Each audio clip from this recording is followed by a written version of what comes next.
নির্ণয় করে। আচ্ছা যেটা সেটা হচ্ছে সিজিএস পদ্ধতিতে। সিজিএস পদ্ধতিতে তো আমরা n তম কক্ষপথের ব্যাসার্ধ নির্ণয় জানি সিজিএস পদ্ধতিতে, সেটা ছিল r, আর এই r সমান ছিল n স্কয়ার h স্কয়ার ভাগ ছিল এখানে 4 pi square m z e square.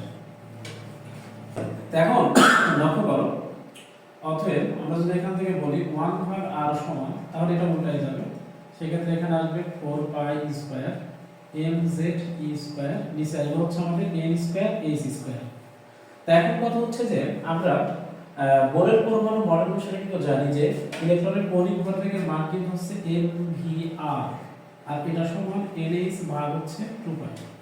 তাহলে এখন দেখো আমি যদি এখান থেকে বলি তাহলে বেগ v সমান nh ভাগ হচ্ছে 2 পাই mr।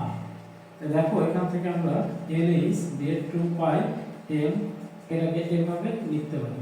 এখন আমরা nh টা লিখে ফেললাম 2 পাই m।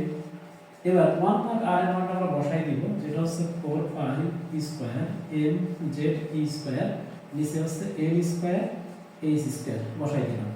এখন দেখো আমরা যদি কাটাকাটি করি, এখান থেকে আমরা পাবো 2, খেয়াল করো এখান থেকে আমরা পাবো হচ্ছে 2 পাই z e স্কয়ার, নিচে আমরা পাবো হচ্ছে n h। তাহলে এটাই হচ্ছে বেগ নির্ণয় সূত্র। যদি আমরা n তম কক্ষপথের বলি তাহলে এখানে আসবে vn। তাহলে স্যার এই সূত্র দিয়ে কিন্তু আমরা বেগ নির্ণয় করতে পারবো। এখানে তুমি জানো সিজিএস পদ্ধতি e এর মান কত, z এর মান কত, n কত, h কত। সো এটা আমরা হচ্ছে বেগ নির্ণয় করার সিজিএস পদ্ধতিতে। আমরা বোর পরমাণু মডেলের অনুসারে তম কক্ষপথের বেগ নির্ণয় করব, এটা হচ্ছে এসআই পদ্ধতিতে। তাহলে দেখো এসআই পদ্ধতিতে যদি বেগ নির্ণয় করি কিভাবে হয়, তাহলে আমরা জানি এসআই পদ্ধতিতে কক্ষপথের ব্যাসার্ধের সূত্র আছে r, আর এই r সমান epsilon not n square h square, এখানে হচ্ছে পাই m z e স্কয়ার, এটা হচ্ছে সূত্র। তাহলে আমরা এখান থেকে বলতে পারি অতএব 1 ভাগ r সমান পাই m z e স্কয়ার, নিচে আসবে হচ্ছে epsilon not n square h square.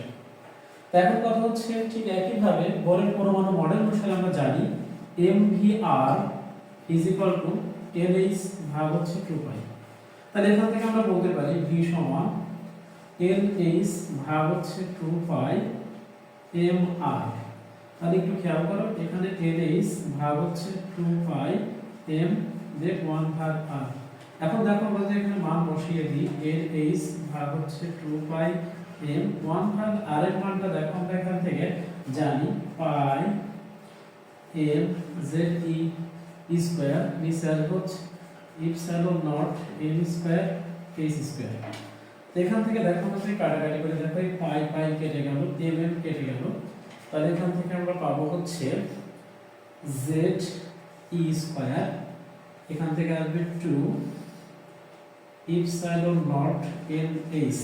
তো অ্যাকচুয়ালি এটাই কিন্তু আমাদের হচ্ছে n তম কক্ষপথের বেগ নির্ণয় তোমার হচ্ছে এসআই পদ্ধতিতে। তাহলে আমরা যদি n তম কক্ষপথ বলি তাহলে এখানে vn লিখতে হবে, লিখে এটা অ্যাকচুয়ালি এটা হচ্ছে আমাদের ম্যাথ ফর্মুলা, এই সূত্র দিয়ে। অর্থাৎ তোমাকে স্যার যখন এসআই পদ্ধতিতে n তম কক্ষপথের বেগ নির্ণয় করতে বলে, যে প্রথম কক্ষপথের বেগ নির্ণয় করতে বলে তাহলে সেক্ষেত্রে এর মান 1, দ্বিতীয় কক্ষপথের বেগ নির্ণয় করতে বলে এর মান 2, সেক্ষেত্রে আমরা এই সূত্রটা অ্যাপ্লাই করে ম্যাথ করব ইনশাআল্লাহ।